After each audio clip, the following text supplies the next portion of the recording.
welcome to Stand Up for Doctors. I'm your host, Kim Downey. Thank you very much for joining us. I'd like to welcome Dr. MaryAnn Wilbur and Dr. Sarah Wittry. Thanks for joining us today, MaryAnn and Sarah. My pleasure. Yeah, happy to be here. Okay, good. And I'm happy to have you. And by way of introduction, MaryAnn is a gynecology oncology surgeon by training, a physician advocate, public health strategist, social entrepreneur, and director and CEO of Health Equity Consulting Incorporated. Sarah is a hospice and palliative care physician and a coach who empowers women physician moms to reduce the guilt, overwhelm, and mental load, enabling them to reclaim their time and energy for a more present and balanced life. And that all sounds fantastic. You're both amazing. I know that because I know you. Oh, thanks. And today we'll be talking about the practice of medicine in regards to both leaving and staying. And MaryAnn will share what prompted her to leave clinical work and write her book, The Doctor Is No Longer In, Conversations with Physicians About Why They Are Quitting. And Sarah will share her story of burnout, how she moved forward, and how she's empowering other physician moms who are staying in medicine. And we all know that we need doctors, and MaryAnn will also speak to her involvement with Medicine Forward as we work to restore the sacred doctor-patient relationship. So as we get started, I'm going to ask you each what you'd most like our audience to know about you as we begin our conversation. And you both have some fun and interesting hobbies, so feel free to include that if you'd like. And MaryAnn, would you like to go first? Yeah, I think the thing that I want people to know most is that even though Dr. Wittry and I are, on different sides, quote unquote, because I have left direct patient care and she has stayed, we're actually on the same team. Because we all want this to work. We all need physicians. So I work now to support things from an advocacy and a strategy standpoint. But I do it because I want this to work and I want it to work for all of us. Thank you very much. Yes, that's important. We do need doctors. So I appreciate that, and that you're still working on that, even though you've left clinical practice. Absolutely. This is a story. This is a story about hope and future and progress. It is not a story about bitterness and burnout. It is really about what are we going to do to make things better. Yeah, no, thank you very much. I appreciate that deeply. And Sarah, what would you like us to know about you? Absolutely. No, I think that's amazingly well said. And I would just add that, I think it's so important for all physicians, but I have a lens of being a female physician and trying to balance that with family. And I just think that the most important thing to keep in mind is that you always have more choices than you think that you do. And that it's possible to create a life that really fills you up and really lets you do the things you want to do. It may just, you need to maybe bring some more curiosity to the table and just kind of, trial and error and do some different iterations of what lights you up. And I think that the process of that is definitely an introspective one where you really have to take a lot of time to get to know yourself and really figure out what you love and what you're passionate about. Because I think we tend to lose ourselves, right, in medicine and sort of along the journey of training and kind of other people's values and expectations of us. And so I think that that's where a lot of the angst and burnout and just things that we keep seeing come up. So that's what I think there's a lot of reasons that physicians are particularly vulnerable to burnout. And I mean, for the most part, I'm always talking about the system is broken, and absolutely, I remain steady in that the system is broken, and we need real systemic change. But there is something to be said for those of us who self-select into medicine, and what makes us particularly vulnerable. I think that we are very committed to what we do. We are often overachievers and a bit vulnerable to external validation, which makes us prone to guilt and shame if for any reason we feel like we're not meeting expectations, especially our own. And I think that messaging is particularly difficult for women. And so it's not it's not a surprise that we're seeing women leave 2 to 1 right now. It's not that women are quitters, it's that we're particularly vulnerable to the systemic issues that are at play right now. And then we're so busy, working those long, long hours and not spending time filling our cups so that we can keep giving. Um, and then it plays out in different ways. And then sooner or later, you get to a place where Sarah and I were probably about the same place. We just ended up thriving, but our thriving manifested in different ways. Oh, absolutely. I think that's such a good point. And I think, you're totally right about physicians, kind of personalities, what we're drawn Yeah. to. And I think that it's done with such good intention, right? Yeah. So it can be really, really a slippery slope to the point where we're like, showing up and we're nurturers. I think women are Yep. nurturers by nature. And so it's like, that's what we want to do. That's how we bring value. And then pretty soon we like, don't know, we're like bitter and resentful, but it's Right. like what we love to do, but we're very confused of why it's causing us to feel. Why?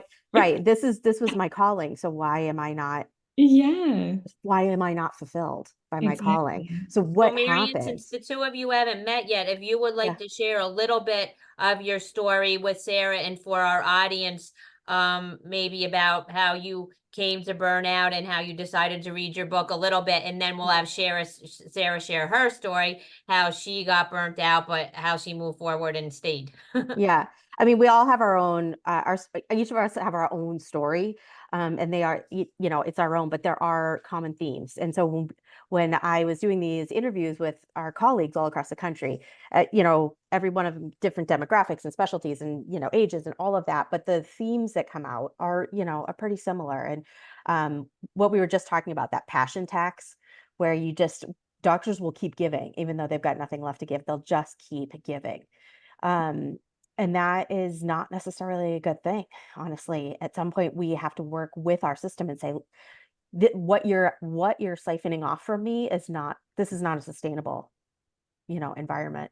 And then the other one was what I'm starting to call enmeshment, based on an article that I read from the Harvard Business Review. It came out a couple of years ago. It's a brilliant article.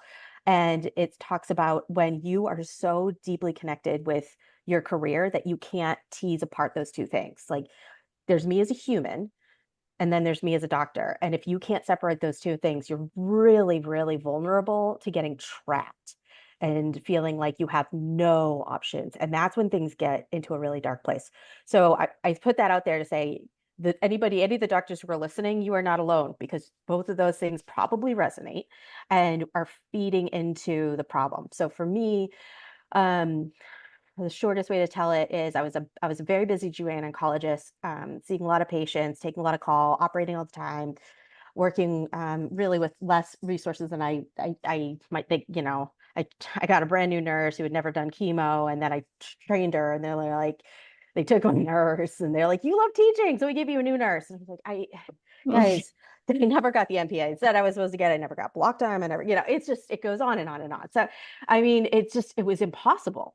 And then, I'm getting all of this feedback like ovarian cancer, the standard of care is a primary debulking followed by platinum-based chemotherapy. And if you're debulking correctly, you're going to no growth residual, which means it's a big surgery, which means you have long OR times and extra blood loss, and all of these things that are not going to be good for revenue generating. Mm. So I kept getting feedback about, like, you should probably just do your debulks robotically. And I was like, that's not the standard of care. That I can't document no gross residual. There's not even tactile feedback on the robot. Like, I'm not comfortable with this. Maybe, I mean, there's talk about a clinical trial, and I would consider that. Perhaps it's non-inferior, maybe, but we don't know that. That is not the standard of care. And so, so I'm killing myself trying to keep up, meanwhile being told I'm inadequate. I'm enmeshed, right? And so I think I'm inadequate, and it snowballs. And then my youngest got sick. I asked for help, couldn't get it. I asked for a different schedule, couldn't get it. It just went on and on. And so I got to a point where I was like, okay, my life is officially unsustainable. And for me, I had 2 public health degrees and an editorial fellowship, a strong history of clinical research, and years and years of therapy to recognize that, all right, my career and my humanity are not the same thing. Mhm. And if I have to choose one, Mhm. I'm choosing my humanity. So I did that, and it wasn't easy. But I went for a completely different career trajectory because I felt like that's what I needed to do to be fulfilled personally and professionally. Yeah, that's a really amazing story. I have a question. Yeah. Thank you for sharing, Yeah. and so much to go through. Right. I'm curious if you, when you made that decision, like, was it a complete pivot or was it like a series of kind of little No, I can steps? actually tell you there was a day, and it was actually 10 months before I actually left direct patient care when my son was becoming ill, and and I said I need this particular day off. Mhm. And it was like in a couple weeks, and we're going to meet with this specialist, and they were like, no. Ugh. And I was like, I don't what? I said, I don't care, don't pay me, I don't, whatever. Right. And I remember saying, I was like, I had more autonomy when I was a waitress. Mhm. Right. Right. And that's not hyperbolic. Like I did. Yeah. I mean, this is how crazy it had gotten. And so that was the day that I was like, okay, I don't know what I'm going to do yet, but this is Mhm. not the long-term plan. And then it took me about 10 months to come up with a plan. And I will be honest, it still wasn't a smooth plan. I mean, I took a significant financial hit. And it was very stressful in my marriage. And, I mean, honestly, the exit for me was something of a sitcom. I mean, life transitions are just not cute Yeah. sometimes. Yeah. Um, but no, and for me it was 10 months, and for a lot of the physicians who are leaving direct patient care, that's actually a short exit Mhm. plan. Mhm. Usually I talk to a lot of people right now who've been working on they call it, most people call it an escape plan, Mhm. have been working on their escape plan for a couple years. Yeah. Mm. Yeah. Wow. Mm. Well, yeah, Sarah, what would you like to share about your story for MaryAnn and the audience? I guess I'll share, like, I just had all of the risk factors, I'm sure, of like overworking and, I was destined to burn out even though I didn't know it. Mhm. But I just like had a really difficult time with boundaries. I had a really difficult time with people pleasing and finding my worth in work and also in motherhood. And then I think that my personal story probably contributed um, pretty heavily to my professional burnout. So we, had everything planned out for our family plan. And then it's like nothing happened how it was supposed to. Went through infertility for years in residency, got no support, right? We No. didn't like expect it, but also like got no support. Yeah. And just it was impossible, like emotionally and financially and everything. And then became foster parents, became adoptive parents, and just trying to juggle that and keep my head above water. Then the pandemic was like kind of what blew everything up. I think Mhm. it was, my first few years as an attending, we had moved to a new location. Yep. We had no family around. It was really like the perfect storm. And then palliative care, I think, was so much emotional burden for us in the ICUs with people dying all the time around us, and like just the emotional exhaustion of that, and supporting our colleagues, supporting, ICU physicians, pulmonologists, like all of the staff, I felt like was also looking to us to help Yeah. palliate them Yeah. Mm. and I, their I distress. bet. Mhm. Yeah. Yeah. And I just think that I was to a point where, I was going to work and like miserably worried about my kids and their Mhm. being out of school and being out of childcare and my husband and all the burden on him. Mhm. And then I was simultaneously at home and being like not able to be present in any way and just like irritable and reactive and angry. And I was just not a happy human Yep. for several months like that. And so I think that I knew I went through a lot of iterations of thinking like, there's something wrong with me. I just need to fix myself. Mhm. I just need to figure this out. Like other people are doing it. I should be able to, you know. Yep. And then I think there was a lot of therapy and coaching and like actually getting time and being quiet with myself and being like, oh my God, like it's not all me. It's not all me. Mm. And like and then just feeling like there was any possibility of me having any say or control of anything was like a new thing for me, you know, a realization of kind of a knowing for me that I had the ability to make changes, right? That maybe there was going to be trade-offs, or there definitely would be trade-offs in terms of like, if I cut back on my clinical time, that has like implications and X, Y, and Z, but also like you said, is like my humanity was so apparent that it needed some serious attention, right? Yes. And now that I've been in this world for a few years of like coaching and understanding, and like I'm really into like somatic work and all sorts of Mhm. things, deeper work, I just am like floored, and I just see it everywhere, right? That it's Yeah. just like physicians are suffering, physicians are They're suffering. suffering. Our Yes, colleagues are suffering. They are in really dark places. yes, yes. Mm. And so I think that like it gives me joy, a great deal of joy and fulfillment to be able to do work that helps meet them where they are, right? And Yes. just if nothing else, like seeing them and validating where they are Mhm. is so deeply meaningful to me. Yeah, that's really interesting. So you're seeing the same thing I'm seeing, but people come to you for a different reason. So I just finished interviewing our colleagues all across the country, and it was for the book, to try and give voice to what's happening. And you're doing it because people are coming to you and saying, I need help, and I just don't know where to start, kind of thing. But everybody I talk to just needs validation. It is one of the most important thing. They all said just the fact that this research project exists means it's not me. The problem is not me. And that makes people feel Yeah, like they've got their grip on reality back. for sure. For sure. I think people are like gaslighting themselves, right? That they Mhm. believe that there's not actually things Not just happening. themselves.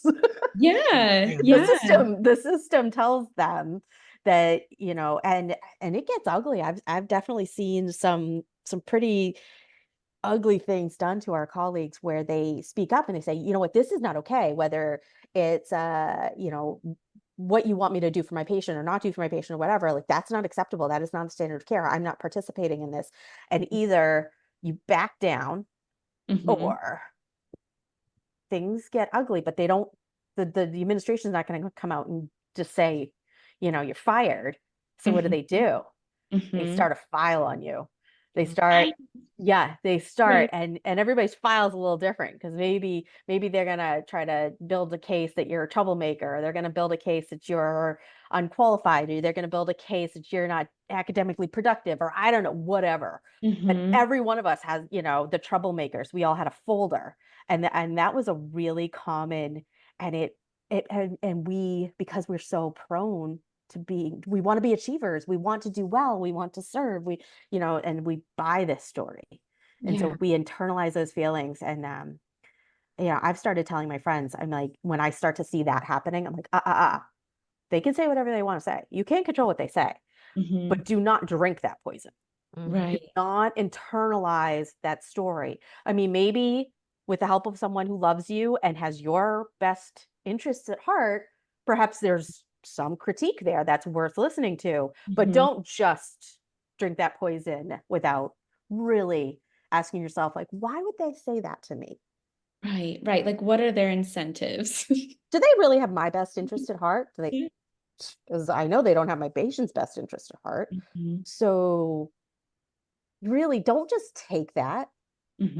Don't just accept that feedback. Like, you have to Hmm. ask yourself, like, why are they giving me this feedback? And is it meaningful?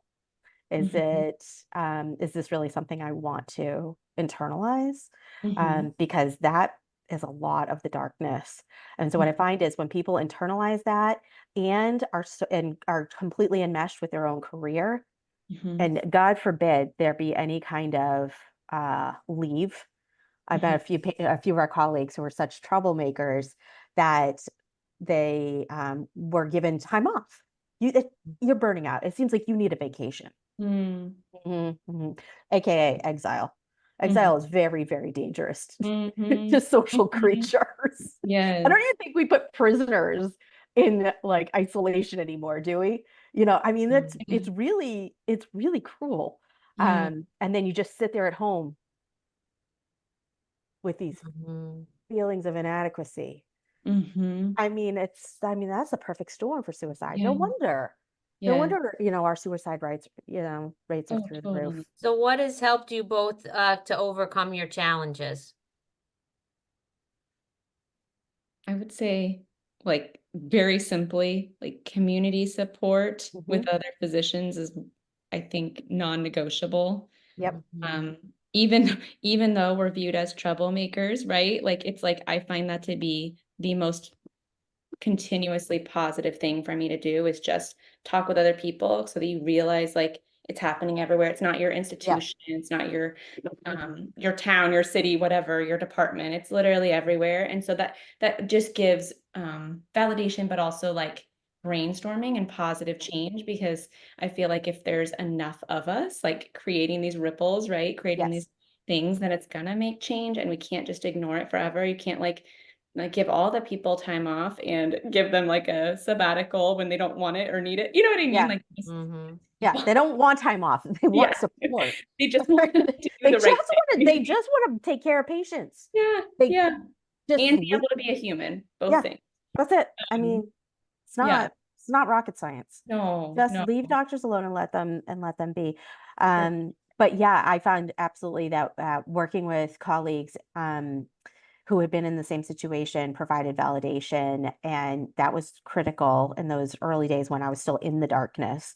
And then um like coming together like when I joined Medicine Forward. So anybody who's listening to this and if any of it resonates, go to medicineforward.org. It's a group of physicians.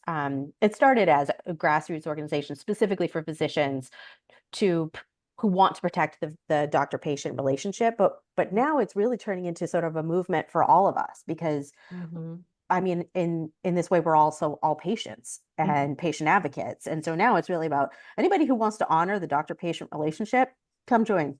It's only Mhm. $5 to join. It's really just a nominal fee to to sign up. And then you've got this whole group of people who are feeling the same way. And that provided me with a lot of agency, Yeah. not feeling isolated, feeling like, okay, I mean, we're not going to solve this today or tomorrow, but we at least are starting to see the problems and really talk about it meaningful. So some of us who are in medicine forward, Todd and I, Todd Otten, who wrote the book Ripple of Change, he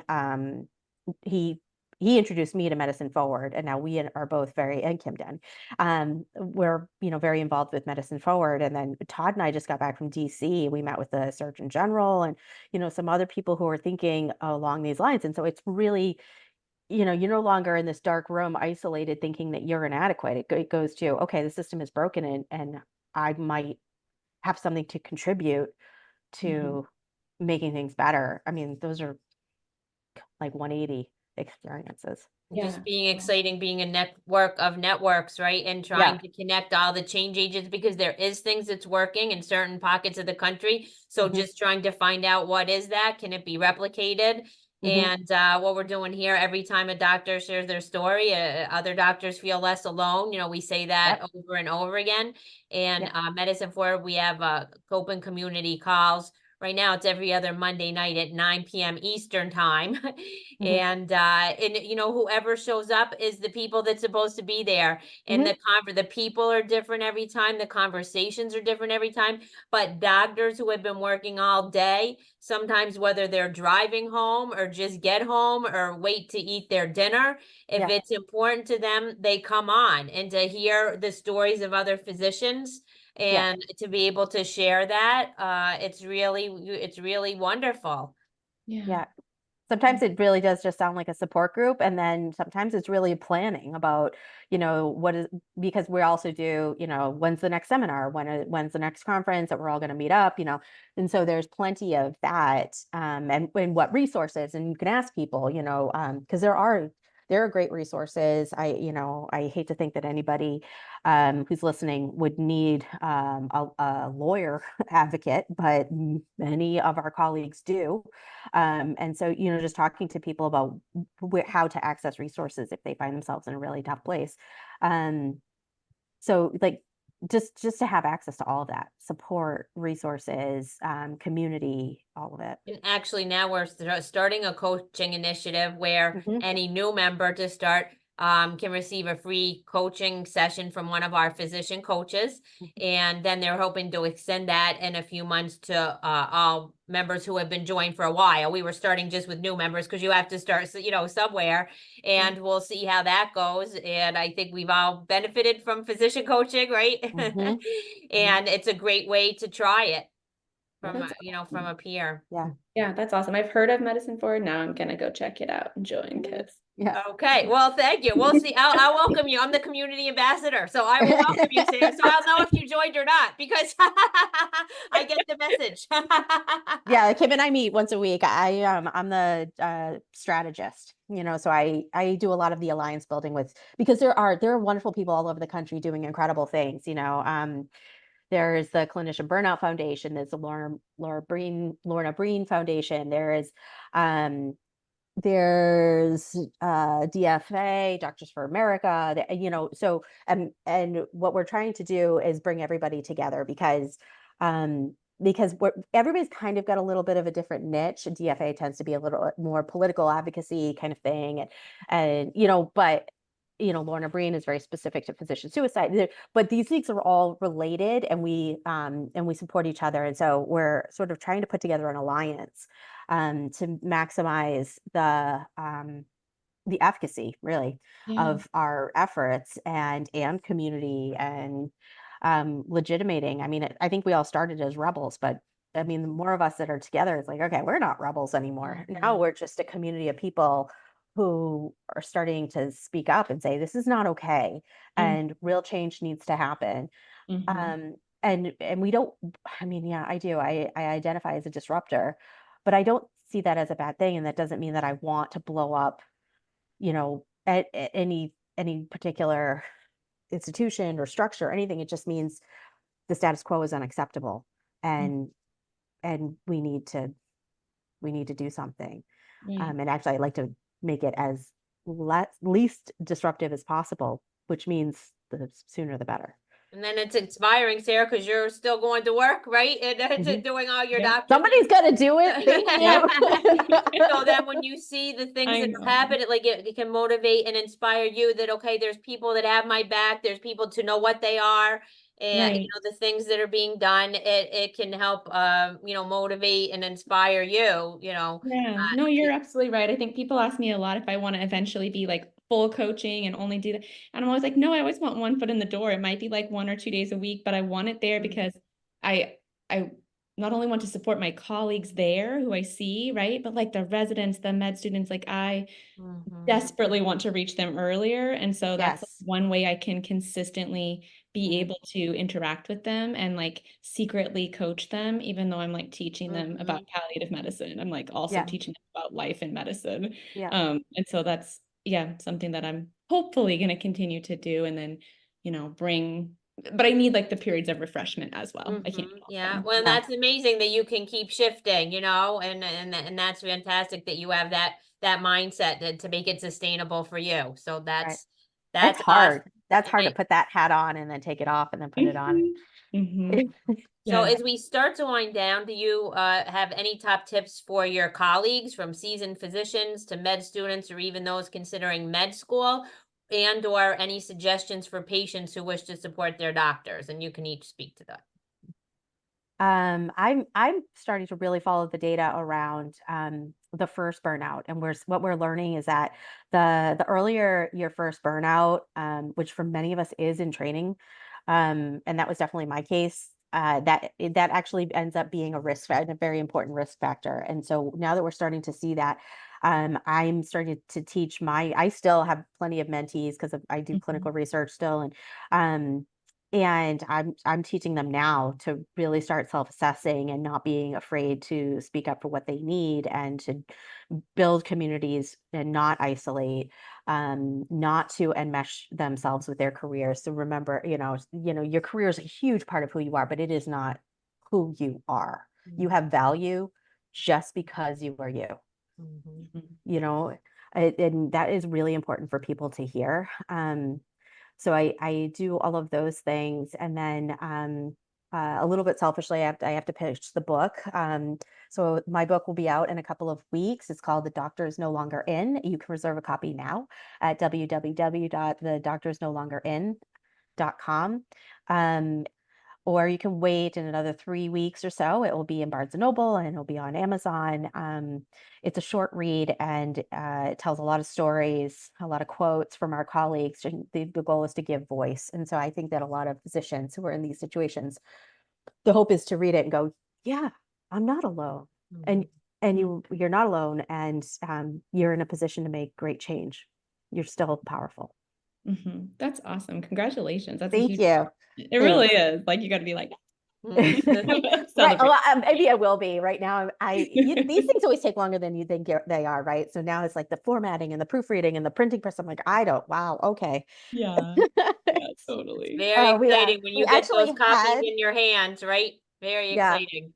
we had a publisher. We actually had to step away, and we are independently publishing, and that's more for the power to say whatever needs to be said, and to tell the story in other ways too, for any future works, because there is a documentary coming also, and we're very excited about it.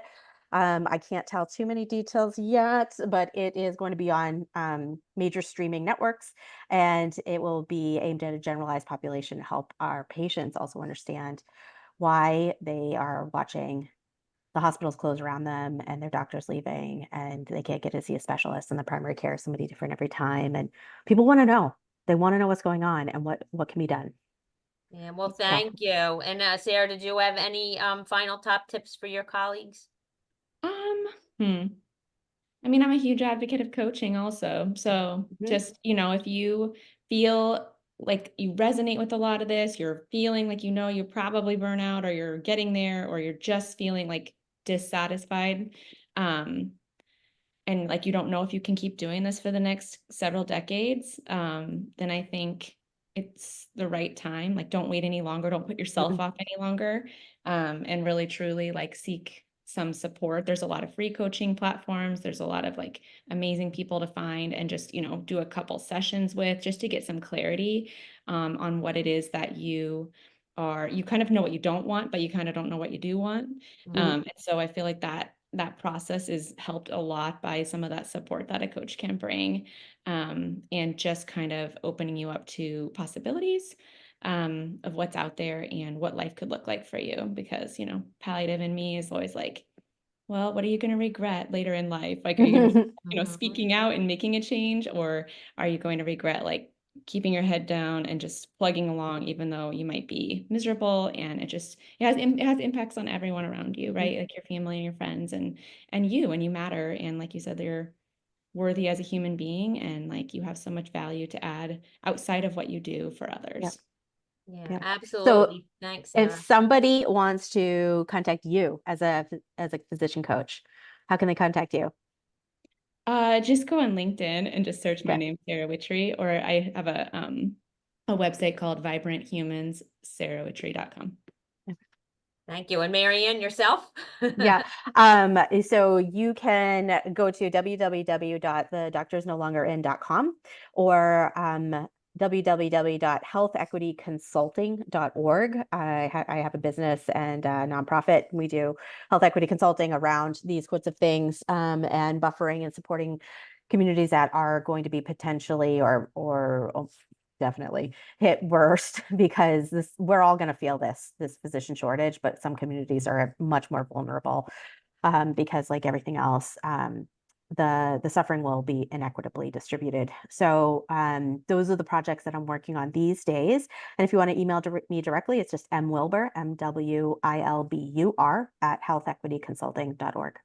Well, thank you. I will put those links in the show notes. And then also Sarah and I wrote an article for Kevin MD, which has been published. I can link that. And we also recorded a podcast with Kevin about this inspiring physician mom. So I will link all of that. And thanks again for being my guest today. I think this was a fantastic conversation, and I'm just so happy that you took the time to be with me. So thank you, MaryAnn and Sarah, very much. Thank you. Thank you for inviting us. It was a pleasure. Okay, you're welcome. So in closing, to move the needle in healthcare, we all need to raise our voices and we all need to care about each other. We already know that doctors need to care about patients. Patients need to care about doctors too. So stand up, doctors, and let's stand up for doctors. Thank you. Thank You're you. welcome.